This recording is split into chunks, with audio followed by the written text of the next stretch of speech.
Salut les players, on se retrouve pour une nouvelle vidéo. Ça y est, on est remis de nos émotions. Ça a été dur cette semaine, on a souffert. On a souffert vraiment. On a vraiment souffert. En tout cas, moi, sur la dernière vidéo, j'ai beaucoup rigolé. Hein, vous me l'avez dit en commentaire. Mais en tout cas, on a pensé que c'était l'occasion maintenant, après 5 journées, de faire le bilan du PSG et du Real sur cette nouvelle formule de Ligue des Champions. On va aussi essayer de se projeter, Anderson, sur la suite et les chances de qualification de ces deux clubs. Et je pense que c'est surtout important de faire ce bilan vraiment tête reposée, hein, tête froide, parce que vraiment, le dernier débrief, moi j'étais dans tous mes états, hein, donc pardonnez-moi population, hein, c'est les émotions. Mais oui, non, là, à tête reposée, on va revenir un peu sur le parcours de nos deux clubs, hein, et ce qu'on doit prévoir pour le futur, ce qui a été bien fait, ce qui a été mal fait, et est-ce qu'on peut encore espérer aller rattraper quelque chose, voilà. Allez, on envoie le générique et on en parle juste après, c'est parti.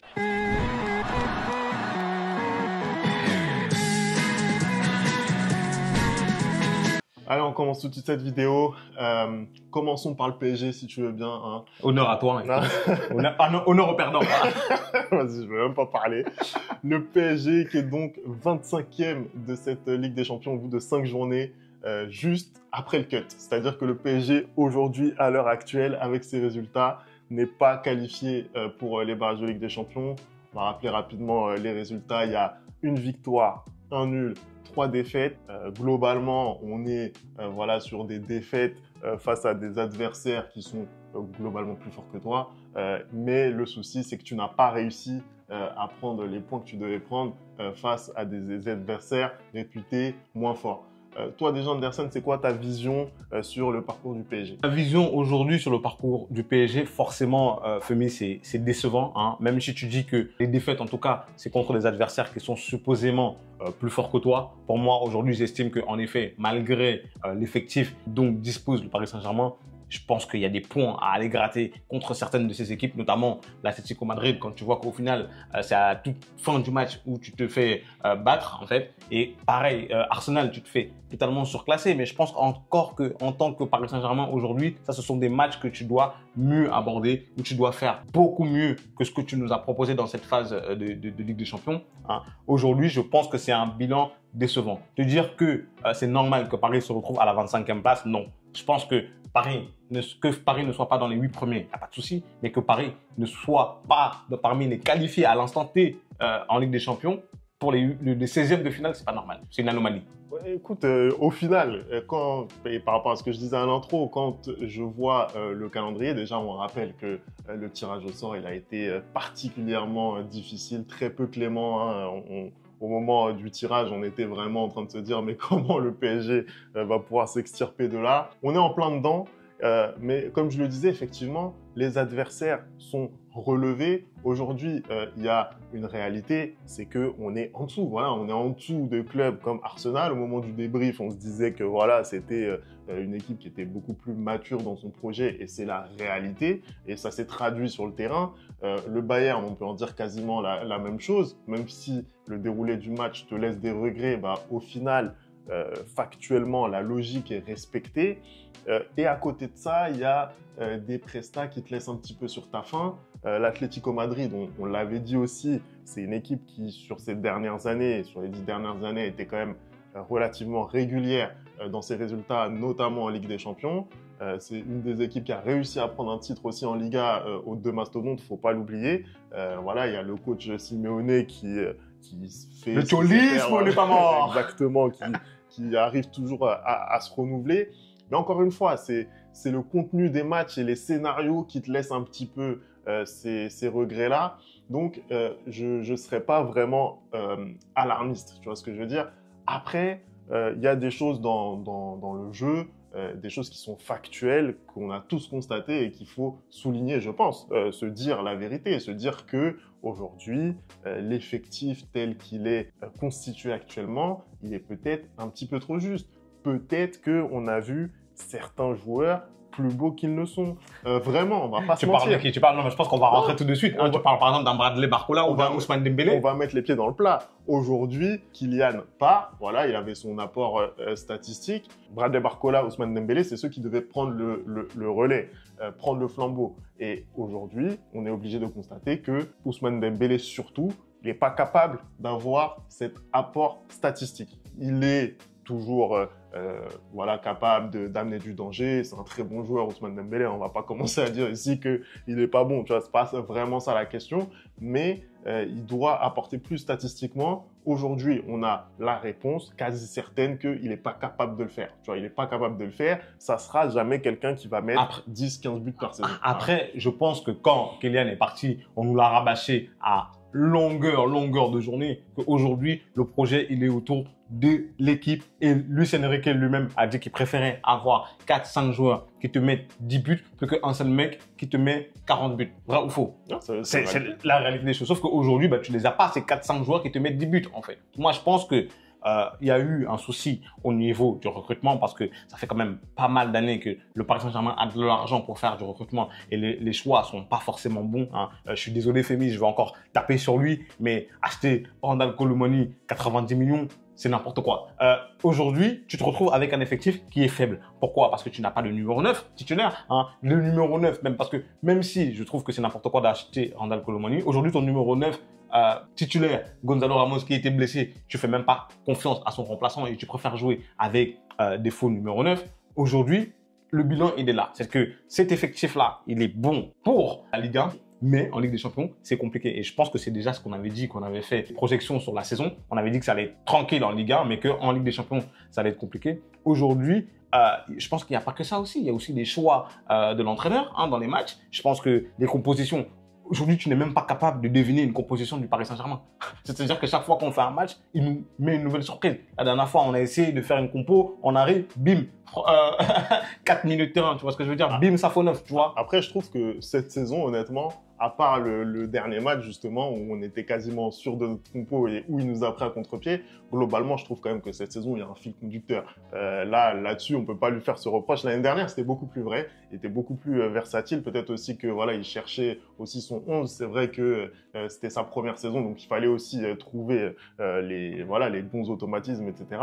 Mais c'est vrai que sur le match, là, contre le Bayern, il y a des choix qui m'ont interpellé. Et c'est vrai que la titularisation, notamment de Fabian Ruiz, parce que je pense que la titularisation de Safonov, tout le monde la voulait. Oui. Personne ne l'attendait, mais tout le monde la voulait.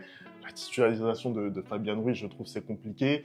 Quand tu peux avoir un vrai numéro 9, quelqu'un qui est capable de prendre la profondeur, bah, tu l'alignes. Même si tu n'es pas super fan de son profil, pour moi, il devait donner au moins une demi-heure à Colomboigny. Je l'avais déjà dit dans le débrief. Et si tu me permets aussi de revenir sur le prix de son transfert, encore une fois, je ne peux pas laisser dire ça.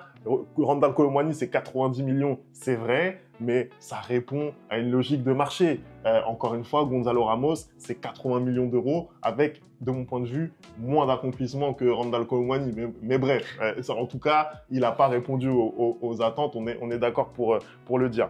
Anderson, si on se projette un petit peu maintenant sur l'avenir pour le PSG, parce que la qualification, elle est sérieusement compromise aujourd'hui. Il reste 3 adversaires. Le prochain, c'est Salzbourg. Ensuite, il va y avoir 2 matchs donc jusqu'en janvier. Un au Parc des Princes face à Manchester City et un autre déplacement en Allemagne à Stuttgart. Anderson, comment tu vois les choses? On met les pieds dans le plat. Est-ce que Paris va se qualifier? Aujourd'hui, en tout cas, tu arrives dans une situation qui est assez compliquée pour toi. Mine de rien, ton prochain match, c'est face à Salzbourg. Je pense que Salzbourg, aujourd'hui, en Ligue des Champions, c'est encore plus compliqué que le Paris Saint-Germain. C'est très, très difficile leur début de saison. Donc, tu peux aller gagner là-bas. Maintenant, si tu ne gagnes pas là-bas, ça devient très, très, très compliqué pour toi. Aujourd'hui, on voit que Luis Enrique, en interview, nous fait comprendre que pour lui, il estime que ce Paris Saint-Germain ne mérite pas d'être à la place à laquelle ils sont. Il estime que vous aurez dû avoir un minimum aujourd'hui de 9 points. Je suis d'accord avec lui parce que en fait, tu dois gagner le match contre l'Atlético Madrid, tu dois gagner le match contre le PSV aussi et tu les gagnes pas. Aujourd'hui, moi, j'ai pas de, je ne vois pas Paris ne pas gagner contre Salzbourg. Le Salzbourg, aujourd'hui, vraiment, c'est très, très, très, très compliqué. Si je regarde là, Salzbourg, je crois qu'ils sont, voilà, ils ont fait une victoire et 4 défaites. Donc, voilà, c'est très difficile. Maintenant, Manchester City, c'est autre chose. Sauf que le hasard fait bien les choses. Manchester City aussi, en ce moment, ils sont en crise. Et tu reçois Manchester City à la maison. C'est-à-dire qu'aujourd'hui, il te reste 3 matchs. Le match le plus compliqué, tu le joues à domicile. Face à un Manchester City qui a tout les peines du monde aujourd'hui à convaincre, à se relancer, parce que mine de rien, l'équipe de Guardiola aussi est en crise, en fait. Elle est totalement en crise. Donc, est-ce que quand tu auras l'obligation de faire un résultat, est-ce que tu vas peut-être te transcender et comment dire, et aller chercher un résultat face à Manchester City? Sauf que le problème, c'est que comme Manchester City est en crise aussi, ils vont peut-être devoir jouer les matchs à fond jusqu'au dernier moment. Hein. Et tu n'es pas à l'abri de, on connaît Paris, de relancer justement Manchester City dans cette saison qui est assez compliquée pour eux. Et quant à Stuttgart, bah moi je connais personnellement, on les a affrontés. Je pense que voilà, si Paris Saint-Germain se retrouve dans une situation où ils doivent absolument gagner pour se qualifier, je vois pas comment Stuttgart va résister au Paris Saint-Germain. Donc je dirais que là tout de suite, moi ce que je vois sur les 3 matchs qui restent, c'est 2 victoires et 1 défaite. Voilà. Ouais, sur le prono, je suis à peu près d'accord avec toi.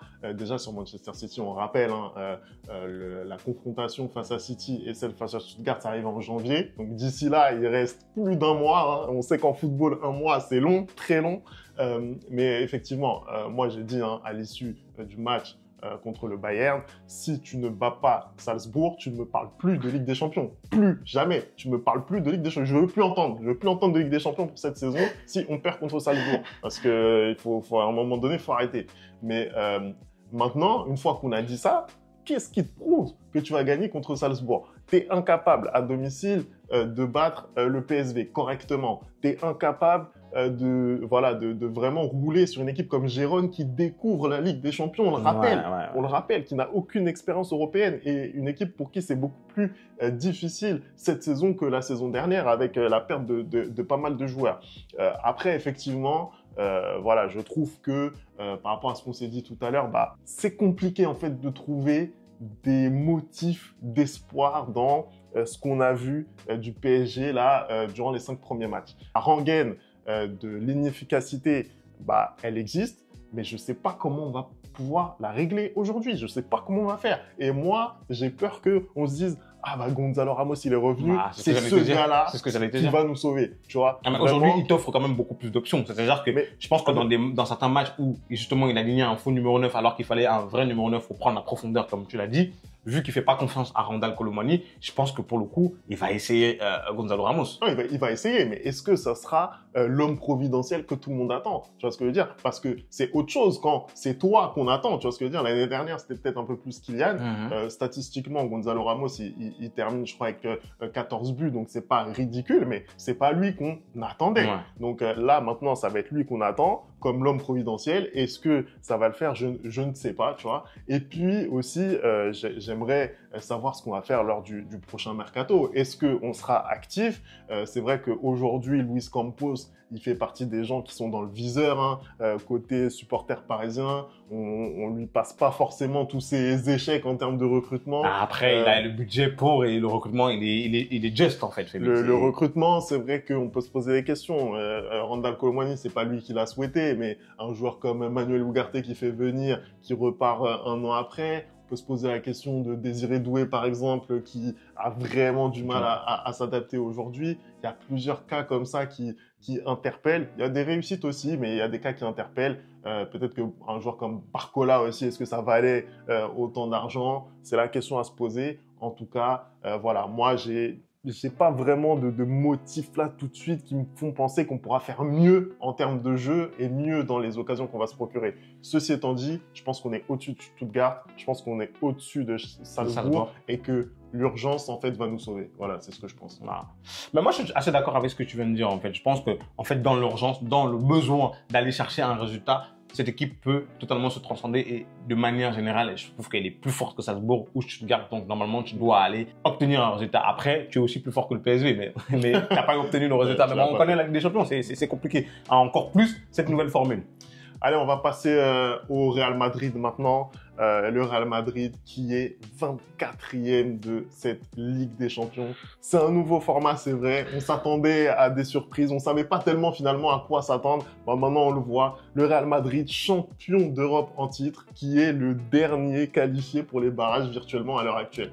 Écoute, aujourd'hui, c'est compliqué. La situation, elle est vraiment très compliquée pour le Real. C'est simple, Tu as joué 5 matchs. Tu as gagné 2 matchs. Tu en as perdu 3. hein, c'est la première fois, on va dire, dans une phase de groupe, une phase de Ligue des Champions, que le Real Madrid, de son histoire, perd 3 matchs. Hein, c'est du jamais vu. Là, le Real Madrid, de ses 28 derniers matchs avant l'arrivée de Kylian Mbappé, avait perdu 2 matchs uniquement en Ligue des Champions. Là, en 5 matchs, ils en ont perdu 3. Hein. Tu as affronté des adversaires, je ne vais pas te dire qui te sont supérieurs parce que tu es le Real Madrid. Au final, normalement, chacun de ces matchs-là, tu dois à minima faire match nul ou gagner le match. En tout cas, quand tu es champion en titre. Mais on voit que cette saison, le Real a tout le mal du monde. Hein. Il n'y a absolument rien qui fonctionne parce qu'il y a eu aussi un changement au niveau de l'effectif. Hein. On a perdu Toni Kroos et il y a eu l'arrivée de Kylian Mbappé. Donc, Carlo Ancelotti a dû s'adapter. Hein. On est passé du 4-4-2 au 4-3-3. Hein. Donc, au début de la saison, il y a eu énormément d'ajustements techniques. Hein. Ce qui fait que, typiquement, par exemple, un match comme celui de Lille où tu perds, tu dois jamais le perdre en fait. Aujourd'hui, si tu te retrouves dans cette situation-là parce que tu as fait des faux pas. Pour moi, le match contre Lille, tu dois pas le perdre. Hein. Pour moi, le match contre le Milan, AC, tu dois pas le perdre. Mais tu es tellement en doute par rapport à ce que tu fais en championnat, par rapport à ce que tu fais en Ligue des Champions. Tu ne sais pas c'est quoi ton équipe type aujourd'hui. Tu veux tellement contenter absolument toutes tes stars. Tu veux absolument titulariser un Kylian Mbappé aujourd'hui qui n'est pas au niveau de l'équipe et qui n'est même pas au niveau du Real Madrid, que tu te retrouves dans cette situation aujourd'hui, à savoir 2 victoires et 3 défaites et dernier qualifié pour la Ligue des Champions. Aujourd'hui, il n'y a aucun motif, Femi, qui me permet de te dire que ça va aller en s'améliorant pour le Real. Tu vois ce que je veux dire? Dans le jeu, ce n'est pas bon. Hein. En fait, il faut prendre des décisions. Je pense qu'aujourd'hui, on est face à une situation qui est inédite pour le club. En Liga, ça va encore. Hein. En Liga, ça va encore parce que tu limites les dégâts. Hein. Étant donné en plus le nombre de blessés incalculable. En fait, tu as l'impression que toutes les bonnes choses dont on parlait du Real Madrid dans les saisons précédentes, bah, cette année, tout te tombe dessus. C'est-à-dire que tu n'as pas anticipé le départ de Kroos ou de Nacho, hein, tu n'as pas mis des nouveaux joueurs. Tu as, niveau infirmerie, un nombre de joueurs blessés immense. Alors, ok, il y a la répétition des matchs, mais quand il y a autant de joueurs qui sont blessés, ça peut pas être que ça. Il y a quelque chose qui ne va pas au niveau de la préparation physique. Il y a quelque chose clairement qui ne va pas. Tu peux pas, à chaque fois que tu joues, hein, là, les 8 derniers matchs, tu as perdu 12 joueurs. À chaque fois que tu joues, tu perds un joueur. Tu ne peux pas me dire qu'il y a que le fait que les joueurs jouent trop. Je suis d'accord, les joueurs jouent trop. Mais il y a quelque chose aussi qui ne va pas. Hein. Tu as mal fait ton mercato parce que tu es allé chercher un joueur dont tu n'avais pas besoin. Tu es allé chercher un joueur qui ne colle pas avec la philosophie de l'équipe et tu es allé chercher un joueur qui n'est même pas le meilleur joueur à son poste dans ton club, tu vois. C'est-à-dire que tu as déjà un élément surpuissant dans ton club au même poste de ce gars-là et tu viens le forcer au final à jouer contre-courant. Même toi, le premier, tu me disais qu'il était capable de s'adapter à ce poste de numéro 9. Moi, je vous l'ai dit clairement sur cette chaîne que je ne pensais pas qu'il était capable de le faire. Hein, j'ai annoncé qu'il allait mettre moins de 20 buts, toute compétition confondue. Tout le monde m'est tombé dessus. Pour l'instant, il en a un 9. Mais bon, vas-y, tranquille. Mais bon, on verra bien ce qui va se passer. Pas de passage hein, pour l'instant. Ah, non, mais on va voir ce qui va se passer. Mais pour l'instant, en tout cas, son arrivée était un flop. Et le problème, c'est que le fait de devoir s'adapter comme ça à lui et essayer de le faire jouer, bah, ça fait en sorte que quelqu'un comme Jude Bellingham, qui l'année dernière avait beaucoup plus de responsabilités, se projetait beaucoup plus vers l'avant. Cette saison, il est un peu plus bridé, tu vois. Hein, il y a des joueurs aujourd'hui qui mériteraient peut-être un peu plus de temps de jeu, hein, mais qui se retrouvent sur le banc, notamment un Brahim Diaz. Hein. Pendant longtemps, il y a des supporters madrilènes même qui militaient pour que Rodrigo aille sur le banc pour pouvoir laisser la place à Mbappé. Je pense qu'aujourd'hui, c'est compliqué. Hein, vu ce que Mbappé nous fournit sur le terrain. Aujourd'hui, moi, dans la hiérarchie, il peut pas passer avant Rodrigo, il peut pas passer avant Brahim, tu vois ce que je veux dire? Et le mettre, s'entêter à le mettre titulaire, c'est pas bon. En fait, on est rentré dans une spirale où on veut absolument qu'il joue 90 minutes pour pouvoir marquer un but et se relancer, sauf que bah, chaque fois qu'il joue 90 minutes et qu'il marque pas de but, ça l'enfonce encore plus. Donc, qu'est-ce qu'on fait aujourd'hui? Sauf que aujourd'hui, si le prochain match, tu le mets sur le banc, t'envoies un signal fort, et ça peut l'enfoncer encore plus. Sauf que le prochain match, tu le mets et il marque toujours pas. C'est la même chose. Donc, je ne sais pas où sont les solutions aujourd'hui. Non, c'est vrai que c'est... Franchement, le cas Mbappé, on a beau dire, on a beau rigoler, etc. C'est vraiment un cas très épineux à gérer.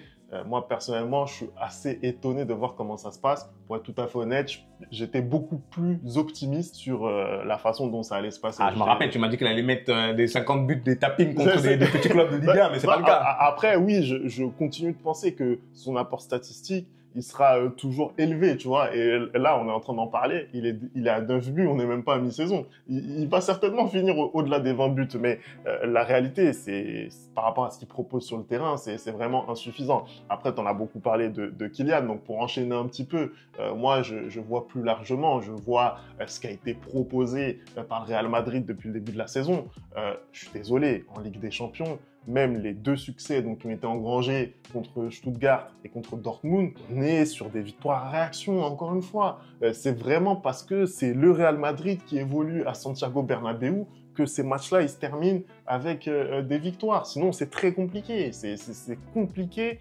Tu te rends compte que tu es mené 2-0 à domicile contre Dortmund. Mais si je peux me permettre, justement, en fait, là, on s'inscrit juste dans ce qui est fait depuis le retour de Carlo Ancelotti. C'est-à-dire qu'on est sur un football où le Real n'est pas maître du match. À chaque fois, le Real est à réaction. Moi, je te le dis, je le dis encore plein de fois. Quand tu joues contre des équipes comme Manchester City ou contre le Bayern, que tu sois à réaction, il n'y a aucun problème. Mais quand tu joues contre Dortmund et que tu subis contre Stuttgart et que tu subis le jeu et que ensuite tu attends d'encaisser un but avant de réagir, c'est pas normal. Mais pourquoi? Parce que il n'y a pas d'activité dans cette équipe. Je suis désolé, aujourd'hui, Ancelotti, il perd, il te dit qu'il a vu des bonnes choses, qu'il a vu une équipe compacte.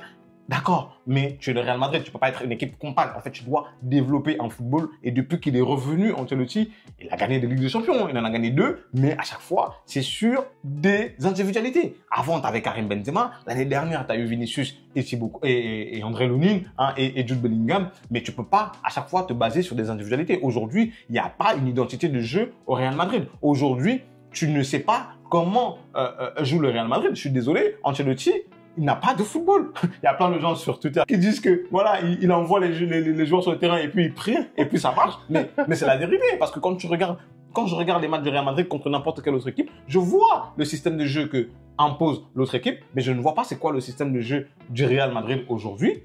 Et j'ai l'impression que c'est aussi une partie du problème. C'est-à-dire que il attend d'être dans certaines situations afin de réagir. Et même quand il réagit, je trouve qu'il réagit beaucoup trop tard. Aujourd'hui, tu as un effectif qui est décimé par les blessures, certes, mais il y a des joueurs aussi peut-être qui auraient dû tourner depuis longtemps et qui ne seraient pas blessés aujourd'hui. Un Vinicius, un Rodrigo, par exemple, qui auraient pu éviter leurs blessures. Je suis désolé, voilà. Anderson, on va essayer de se projeter un petit peu sur la suite. Tu voulais pas te projeter pendant le débrief. On va se projeter aujourd'hui. Maintenant, je suis calme, je peux reposer, je suis en paix avec moi-même. Voilà, j'ai compris que la saison, c'est fini. On va se projeter un petit peu. Le match qui arrive, c'est celui face à l'Atalanta. Un Atalanta qui est très en forme. On l'a vu lors du dernier match. Anderson, comment tu vois les chances de qualification du Real? On rappelle malgré tout ce qui s'est dit, que le Real est en position pour le moment d'être en barrage.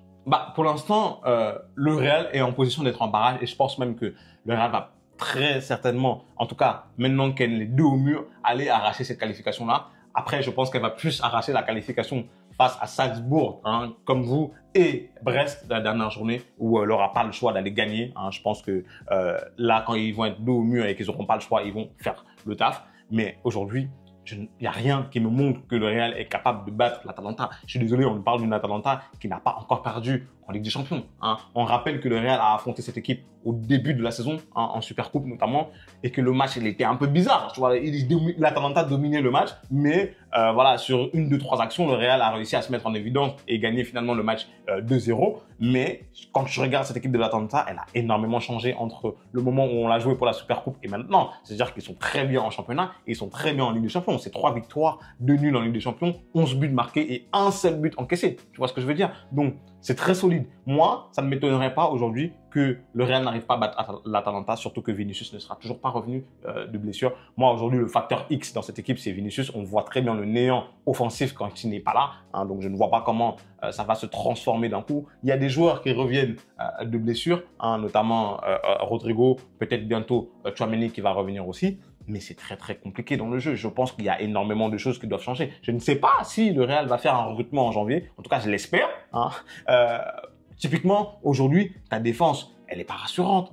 Tu as Valverde qui doit dépanner un peu à gauche, à droite. Tu as perdu, là, Camavinga pour 2-3 semaines, ce qui est très, très grave. Parce que, je suis désolé, c'est dans cette déroute justement face à Liverpool, c'était le seul joueur qui surnageait et qui te donnait vraiment satisfaction. Hein. Donc je ne sais pas aujourd'hui si en 2-3 semaines tu vas réussir à régler les problèmes de Kylian Mbappé. Hein. Je ne sais pas si en 2-3 semaines tu vas réussir à trouver une efficacité offensive dans cette équipe-là sans Vinicius Junior. Donc moi je vois un peu pareil que le Paris Saint-Germain, une défaite une fois de plus contre l'Atalanta et 2 victoires contre Brest et Salzbourg qui te permettront d'être parmi les équipes qui vont aller jouer, comment ça s'appelle déjà, les barrages de 16e de finale. Voilà.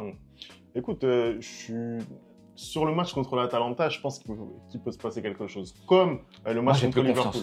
Comme le match contre Liverpool. Le match contre les Reds, on a bien vu que Liverpool était au-dessus, mais malgré tout, il y a quand même eu un monde où le Real pouvait faire un résultat. Le Real aurait pu faire un résultat s'il y avait un joueur qui était capable de finir devant. Si tu avais un dynamiteur comme Vinicius devant, sauf qu'il n'est pas là aujourd'hui. Mais si Kylian avait transformé le penalty, qui te dit qu'on reste pas un partout? Je suis d'accord avec toi. Tu peux faire un résultat. Et on l'a dit aussi, honnêtement, le Real qui a défendu en première période à Anfield, pour moi, c'était un Real cohérent. C'était un Real cohérent dans ce qu'ils font, c'est-à-dire bien défendre, rester bloc bas. Ils ont vraiment, je trouve, empêché Liverpool de générer plus que ça. Tu vois, il y a eu les erreurs individuelles qui ont amené des occasions, mais à côté de ça, ils n'ont pas énormément généré. Moi, je vois quand même une équipe de l'Atalanta qui n'a pas l'expérience européenne de Liverpool. Ils ont gagné un premier trophée sous Gasperini avec cette Europa League l'année dernière. Mais voilà, c'est pas une équipe qui a une expérience européenne folle. Là, tu vas te retrouver face au Real Madrid. Peut-être l'occasion de convertir l'essai et d'aller vers les 8 premiers. De confirmer en tout cas ta place dans les 8 premiers. C'est quelque chose qui met de la pression malgré tout. Il faut pouvoir jouer. En face, tu auras un Real qui est dos au mur. Tu l'as dit, peut-être, on l'espère, le retour d'un joueur comme Rodrigo, par exemple. Tu as des éléments, tu as des arguments pour faire un résultat, je pense, chez l'Atalanta. Après, cette équipe de l'Atalanta, elle a quand même joué. Là, je regarde Arsenal, hein, elle a quand même joué le Shakhtar, elle a quand même joué Stuttgart et Young Boys. Elle a perdu aucune fois, Femi. Non, bien sûr. Elle a perdu aucune fois. Non, c'est une équipe très forte, l'Atalanta. Mais voilà, moi, je pense que le Real peut aller chercher un résultat. Et on rappelle, hein, parce qu'au final, cette phase de ligue, elle est assez ramassée. C'est-à-dire que même en termes de points, les écarts ne sont pas énormes. Tu vois ce que je veux dire? Ce qui fait que là, le Real Madrid, aujourd'hui, si le Real fait un 3 sur 3, ils font 15 points. 15 points, t'es pas loin des 8. T'es pas loin des 8. Donc, pour le coup, les 2 points que le Real a de plus que le PSG aujourd'hui, ça fait une énorme différence pour moi. Parce que ça t'oblige même pas à gagner contre l'Atalanta. Et si tu le fais, tu peux peut-être t'éviter un barrage. Tu peux peut-être le faire. Donc, moi, je pense que cette perspective-là peut permettre au Real d'aller chercher un résultat contre l'Atalanta. De toute façon, ils seront au moins barragistes. Je crois absolument pas. Là, pour l'instant, on dit ça, mais on sait rien. Pour l'instant, on est 24e et puis 25e. Ça se trouve que là, comme je l'ai dit, en février, on va vraiment aller se monter des mojitos en terrasse, en fait. Là, pour l'instant, on rigole, mais ça se trouve qu'en février, ce sera le cas. Allez, donnez-nous votre avis en commentaire. Merci d'avoir regardé cette vidéo. On n'oublie pas les bonnes habitudes, @le replay foot. Et on se retrouve très très vite pour une nouvelle vidéo. Ciao!